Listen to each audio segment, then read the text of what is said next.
Welcome to the Slop Farm. Enjoy the video. In this video, I will explain how to make cheese leather. First, choose a hard, aged cheese such as Parmesan or a sharp cheddar.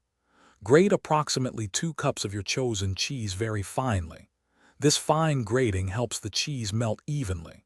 Prepare a baking sheet by lining it with parchment paper or a silicone mat, ensuring a non-stick surface for easy removal later. Next, transfer your finely grated cheese to a non-stick pan. Heat it over low to medium-low heat, stirring continuously. The cheese will gradually melt and come together into a smooth, cohesive mass. Once fully melted, quickly pour or spread this warm cheese mixture very thinly and evenly onto your lined baking sheet. Aim for a thickness of about 1/16 of an inch.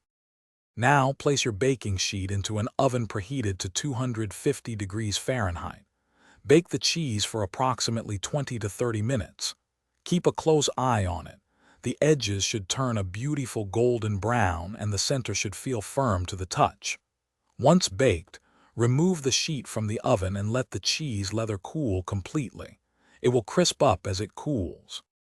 Finally, once the cheese leather is entirely cool and crisp, gently peel it off the parchment paper or silicone mat. It should come off easily.